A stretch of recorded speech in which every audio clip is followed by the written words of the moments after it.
As-tu peur des démons? As-tu peur des sorciers? Certains, vous ne priez pas beaucoup. Pourquoi? Parce que vous dites, si je prie beaucoup, les démons vont contre-attaquer. La sorcellerie va contre-attaquer. Ne t'arrête pas de prier parce que tu sens des présences. Et certains même, vous avez peur même des habits qui bougent. Vous avez peur même du vent. Vous avez peur même du vent qui souffle. Ouh, et les sorciers. Vous avez même peur des chats qui miaulent quand vous priez. Et vraiment, tu as peur d'un chat qui miaule? Il y a des endroits où tu arriveras, on te dira, ça c'est le quartier des sorciers. Ne prie pas beaucoup la nuit, tu auras des contre-attaques. Frère, tu dois prier la nuit. Si on te dit ça, tu dois prier la nuit. Parce que si tu ne pries pas, tu t'es soumis. Ne te soumets jamais à l'esprit de peur. Ne te soumets jamais à l'esprit de peur. Rébellez-vous. Même si le diable t'apparaît en personne, chasse-le au nom de Jésus-Christ. N'arrête pas de prier parce que tu as des contre-attaques. C'est la preuve que ta prière est efficace. Même si le diable lui-même t'apparaît après ta prière, je te dis, il t'a exhorté à prier parce que tu l'as touché. Car si tu ne l'avais pas touché, il ne te serait jamais apparu. Si ta prière ne les avait pas brûlés, ils n'allaient pas t'empêcher de prier. Si ta prière n'était pas fervente, ils allaient te laisser tranquille. Ils te dérangent parce que ça touche. Ils te dérangent parce que ça touche, parce que ça brûle. Ils te dérangent parce que tu es efficace. Et s'il y a un homme ici, quand tu veux prier, c'est quand tu as des imaginations qui t'effrayent, c'est la preuve que Satan a peur que tu pries parce que tu es efficace dans la prière. Alléluia. Je te dis, frère, des fois lorsque le diable t'attaque, il t'exhorte à prier. Parce que ces attaques nous confirment qu'il existe. Car si nous prions en l'air, il n'allait pas réagir. Imagine, je lance une pierre et quelqu'un crie « Aïe !» Donc il y a quelqu'un quelque part. Je vais lancer encore et je vais lancer encore et je vais lancer encore et lancer encore. La peur. Jean 6, verset 19 à 20. Jésus-Christ marche sur l'eau. Et lorsque les disciples le voient, ils poussent des cris. Ils ont peur. Et Jésus leur dit, n'ayez pas peur, c'est bien moi. Ils sont dans la présence de Dieu, mais ils sont effrayés. Il fallait que Jésus enlève la peur pour qu'ils puissent le recevoir dans leur barque.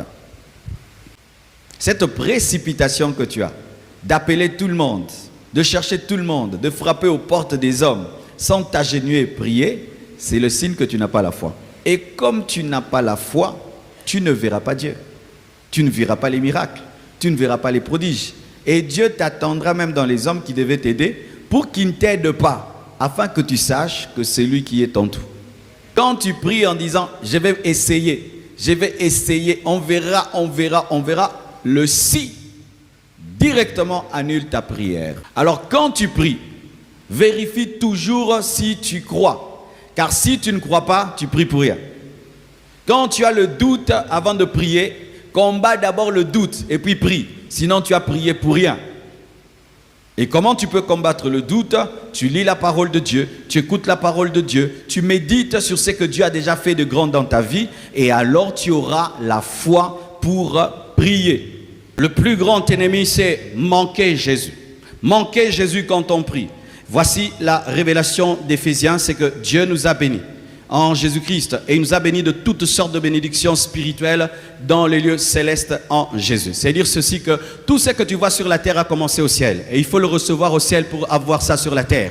Ainsi, quand Dieu te bénit, il bénit Jésus et il te bénit en Jésus dans les lieux célestes. Maintenant, tu dois transférer ce qui est céleste sur la terre. Et il est impossible d'avoir des transferts si tu n'es pas abonné à la banque.